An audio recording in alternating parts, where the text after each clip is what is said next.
नमस्कार विद्यार्थियों, good morning, good afternoon, good evening, तीनों एक साथ इसलिए बोल दिया कि आप जिस वक्त भी मेरी ये वीडियो देख रहे हो, मेरा संदेश, मेरे ये जो कन्वर्सेशन है आप तक पहुँचे और मैं जो भी आपको बता रहा हूँ ये आप सीखें। चलिए, आज का विषय है लंबवृत्तीय बेलन। हम इसके बारे में सीखेंगे। इसको अंग्रेजी में हम सिलेंडर कहते हैं, राइट, सर्कुलर सिलेंडर। ये लंबवृत्तीय बेलन हमारे काम का है। अभी फिलहाल लंबवृत्तीय बेलन होता क्या है? इस तरह की चीज जो बिल्कुल गोल गोल हो और उसके दोनों सिरे वृत्ताकार यानी कि सर्कुलर हो। आप इस पेन को मान सकते हैं कि ये जो पेन है एक तरह का लंबवृत्तीय बेलन यानी राइट सर्कुलर सिलेंडर है, क्योंकि इसके दोनों सिरे वृत्ताकार हैं और ये एक गोल गोल हिस्सा है। और लंबवृत्तीय बेलन में क्या होता है, बिल्कुल ये एक सीध में होते हैं, सीधे होते हैं।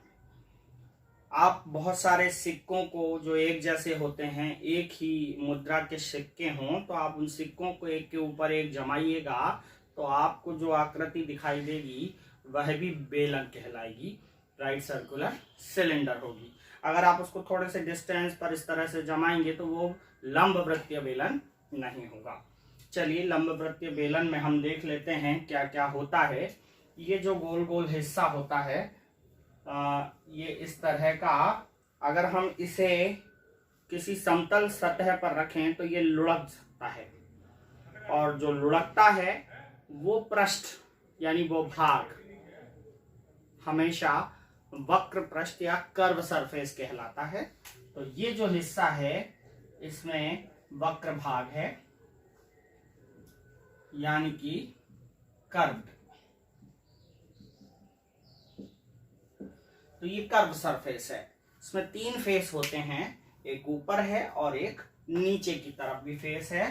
तो ये दोनों जो हैं वो वृत्तीय यानी कि सर्कुलर फेस हैं। वृत्तीय सतह है, वृत्तीय पृष्ठ है। इसी तरह से नीचे भी वृत्तीय पृष्ठ होता है, इसे मैं इस तरह से बता देता हूं।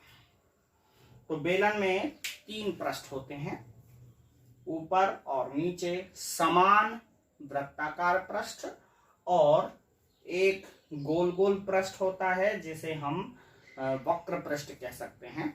वक्र पृष्ठ को हम इस तरह से समझ सकते हैं कि जो पृष्ठ समतल में अगर रखा जाए तो वह लुढ़के यानी लोटनिक पृष्ठ हो या लोटनिक सरफेस हो, वह वक्र पृष्ठ यानी कि कर्व सरफेस कहलाती है। इसकी जो डायमेंशंस हैं वो तीन तरह की होंगी आपके। एक तो ऊंचाई होगी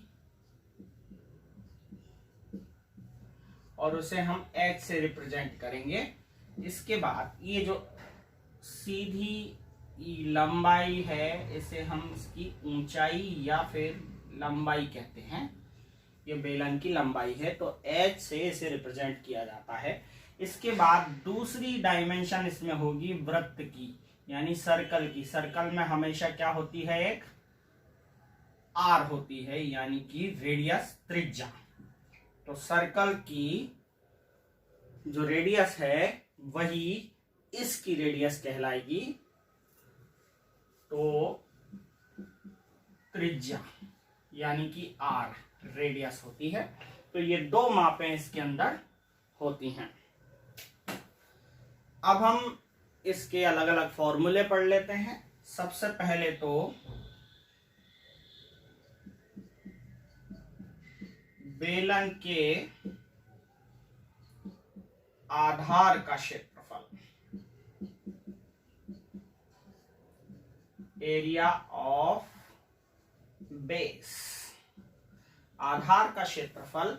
अब क्योंकि इसका जो आधार है वो सर्कुलर होता है, वृत्ताकार होता है, इसलिए वृत्त के क्षेत्रफल के बराबर इसका क्षेत्रफल होगा और वो होगा पाई आर स्क्वायर। दोनों वृत्त एक जैसे होते हैं इसलिए दोनों का क्षेत्रफल पाई आर स्क्वायर अलग अलग होगा। इसके बाद दूसरी चीज है बेलन का जो वक्रीय पृष्ठ होता है,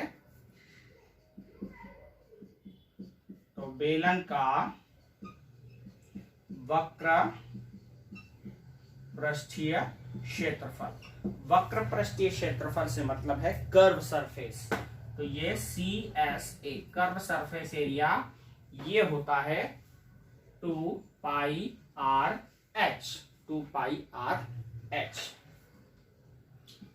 और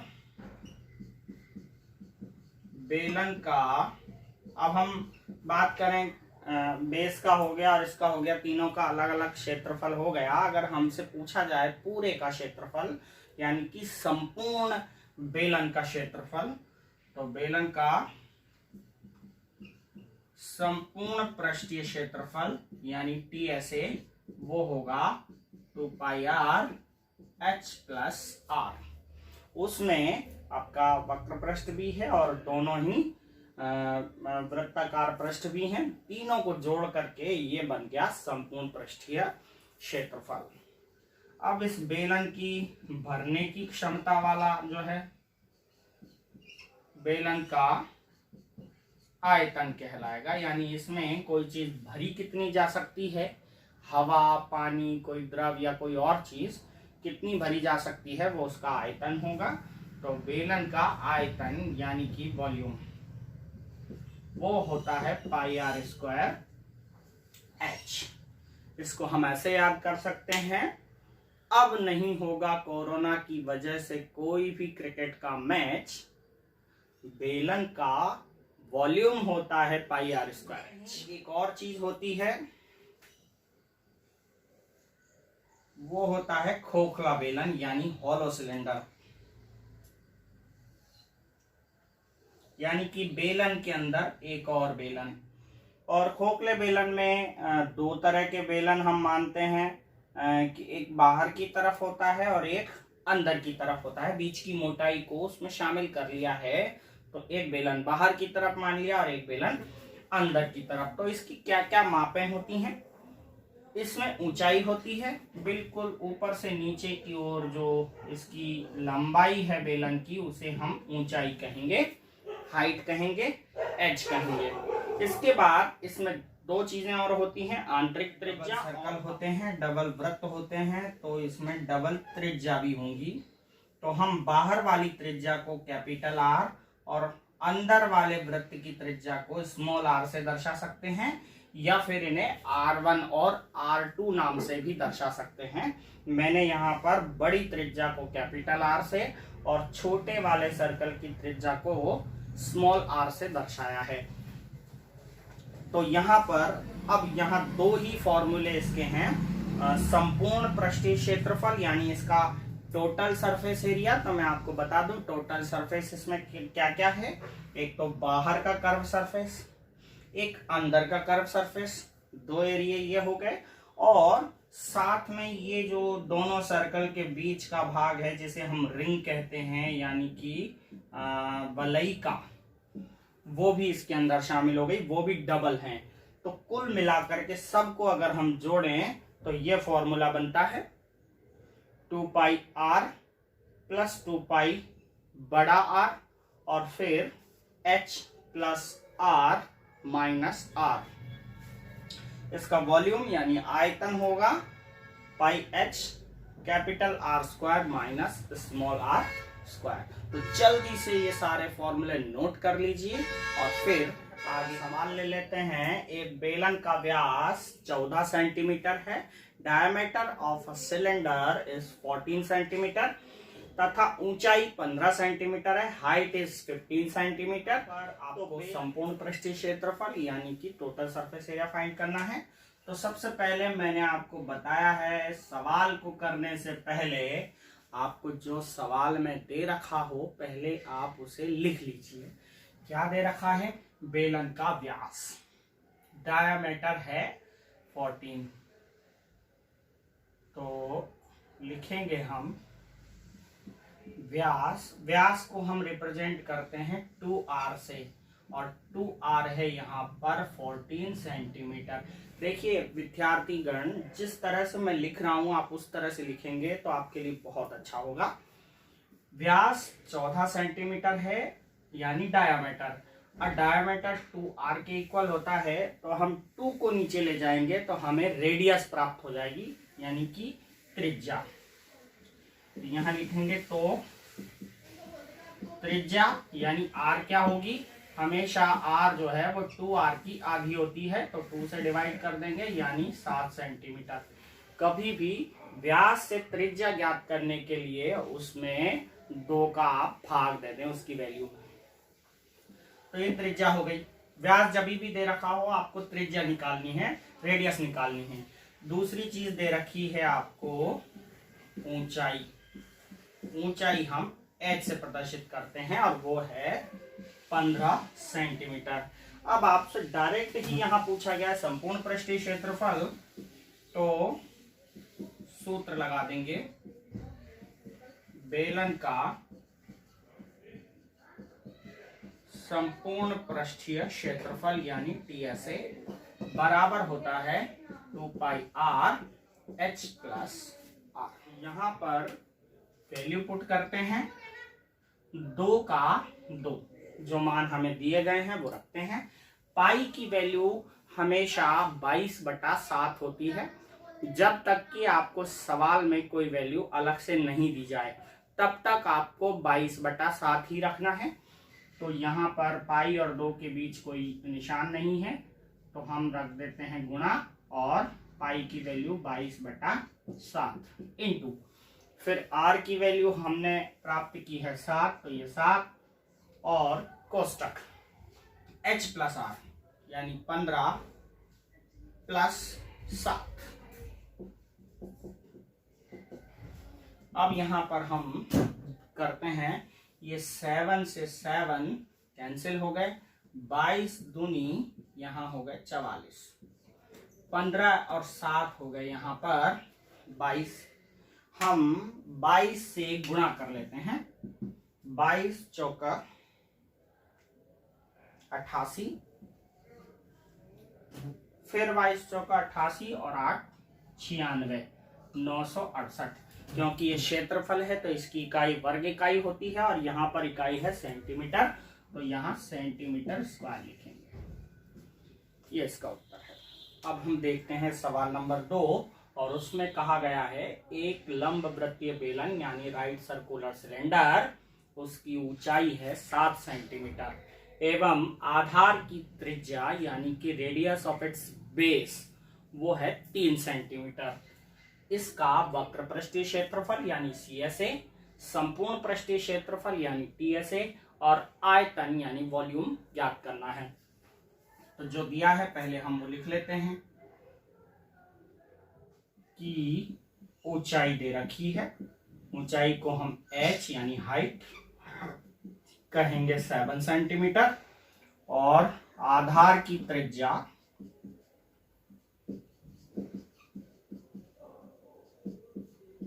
r से प्रदर्शित करते हैं और वो है 3 सेंटीमीटर।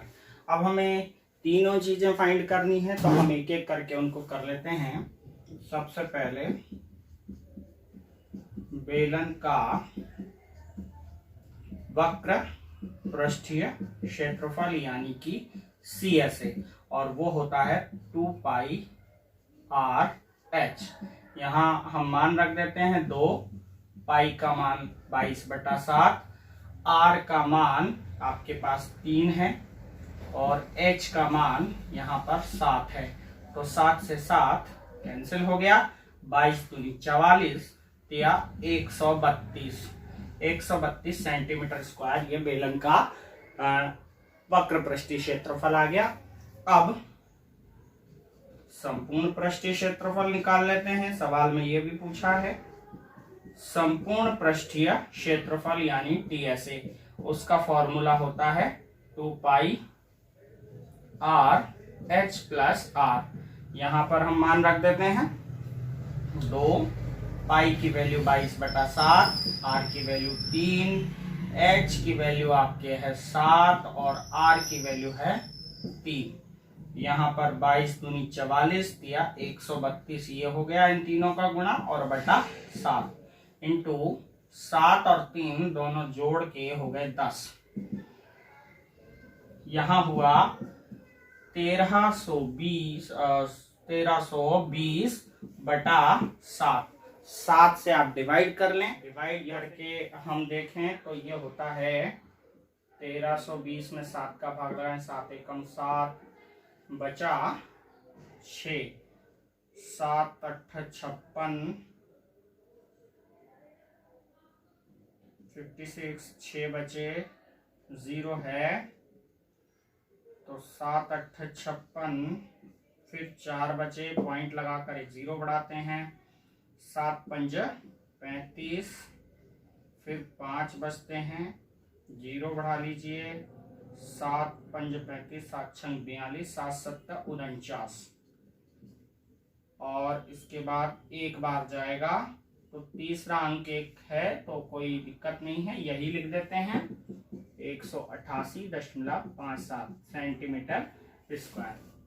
इसके बाद तीसरी चीज हम लेते हैं इसका वॉल्यूम, यानी कि आयतन। आयतन का फॉर्मूला होता है πr²h। नहीं होगा कोरोना की वजह से क्रिकेट का कोई मैच, बेलन का आयतन होता है πr²h। चलिए हम उसमें वैल्यू रख देते हैं 22/7। आर के स्थान पर 3 लेना है, आर के यहाँ स्क्वायर लग रहा है तो आर को 2 बार लिखा जाएगा और एच की वैल्यू है 7 तो यहाँ 7 से 7 यहाँ कैंसिल कर दीजिए, 22 × 66, 6 × 18, 198। ये इसका आयतन आ गया। अब आयतन यानी वॉल्यूम की इकाई जो है वो घन सेंटीमीटर यानी सेंटीमीटर क्यूब होती, इकाई क्यूब होती है तो सेंटीमीटर क्यूब लिखेंगे यहाँ पर। ये तीनों हमारे आंसर आ चुके हैं। हम आज का ये आखिरी सवाल इस वीडियो का ले लेते हैं, इसके बाद हम अगली वीडियो में अगले प्रश्न डालेंगे। तो ये सवाल नंबर है 3। एक बेलन के एक सिरे का क्षेत्रफल 154 सेंटीमीटर स्क्वायर है। एक साइड का जो सर्कल है उसका क्षेत्रफल दे रखा है, एरिया दे रखा है 154 सेंटीमीटर स्क्वायर। इसकी ऊंचाई 21 सेंटीमीटर है। तो आयतन और CSA यानी वक्र पृष्ठीय क्षेत्रफल ज्ञात करना है, वो गोल वाले का। तो हम इसे सॉल्व करते हैं। तो सबसे पहले जो दिया गया होता है उसे लिखना रहता है। तो ऊंचाई दे रखी है बेलन की ऊंचाई h बराबर 21 सेंटीमीटर। कोई भी सवाल जो बेलन का होता है वो 2 चीजों से होता है, एक तो h और एक r। अगर h और r में से कोई एक नहीं है इसका मतलब है आपको पहले उसे प्राप्त करना पड़ेगा। यहाँ h दे रखी है लेकिन r नहीं दे रखी है, रेडियस नहीं दे रखी है, त्रिज्या नहीं दे रखी है। तो फिर क्या दे रखा है जिससे हम ज्ञात करें? तो दे रखा है बेलन के एक सिरे का पृष्ठीय क्षेत्रफल। यहां लिखते हैं चूंकि एक सिरे का पृष्ठीय क्षेत्रफल दे रखा है आपको 154। अब एक सिरा यानी आधार हुआ, बेस हुआ, उसका क्षेत्रफल दे रखा है। तो जब ये दे रखा है तो इससे r ज्ञात हो सकती है। अब आधार का क्षेत्रफल πr² होता है तो हम इस तरफ उसे लगा लेते हैं, πr² बराबर 154। यहाँ पे वैल्यू रख देते हैं। पाई की वैल्यू जो है वो 22/7 ही होगी और r अपनी जगह r² होगा 154। यहाँ पर अब हम 22/7 को उधर पक्षांतर करते हैं तो जो भाग में है वो गुणा में होगा और जो गुणा में है वो भाग में होगा। या फिर कहें कि इस तरह की कोई गुणांकों को जब हम पक्षांतर करते हैं तो अगर वो भिन्न में है तो वो पलट जाती है। तो r² बराबर 154। यहाँ पर इसको हम पलट कर लिख देंगे तो 7/22। 22 के पहाड़े से 7 टाइम्स ये कट रहे हैं, 7 बार। तो R square is equal to हो गया 7 या 7 का स्क्वायर कह सकते हैं अपन, 49। जब घातें समान हैं तो आधार भी समान होंगे, यानी कि त्रिज्या आ गई 7 सेंटीमीटर। अब जब रेडियस आ गई है तो हम ये दोनों आसानी से निकाल सकते हैं। अब आपको इसे सॉल्व करना है। सबसे पहले आयतन यानी V, सूत्र होता है πr²h, और वक्र पृष्ठीय क्षेत्रफल यानी CSA, सूत्र होता है 2πrh। अब इसमें वैल्यू रखें और सॉल्व करें। चलिए कर ही लेते हैं। पाई की वैल्यू होती है 22/7 और r की वैल्यू यहाँ ये है 7, तो स्क्वायर है 2 बार लिखेंगे, और h की वैल्यू है 21। 7 से हम 7 कैंसिल कर देते हैं। 22 7 हो गए 154। यहाँ मैं मल्टीप्लाई कर देता हूँ, गुणा कर लेता हूँ। 7 एकम 7, 7 दूनी 14, 147। अब 22 से मल्टीप्लाई करना है। 22 7 154, 22 चौका 88 और 5 93 और 103। 22 एकम 22 और 10 32। 3234, राइट, 3234। क्योंकि आयतन है तो इसकी इकाई सेंटीमीटर क्यूब होगी। इसी तरह वक्र पृष्ठीय क्षेत्रफल 2, पाई की वैल्यू 22/7, आर की वैल्यू 7 और एच की वैल्यू 21। 7 से 7 यहाँ भी कैंसिल हो गए। 22 दूनी हो गया 44 और 21, इसका मल्टीप्लाई करें तो 21 चौका 84 और 84 और 8 हो गए 92 सेंटीमीटर स्क्वायर, 924 सेंटीमीटर स्क्वायर। तो इस तरह से हम 3 सवाल 16.2 के कर चुके हैं। आशा है आपको समझ में आया होगा, बेलन अच्छे तरीके से समझ में आया होगा। अब हम आगे के सवाल अगली वीडियो में देखेंगे।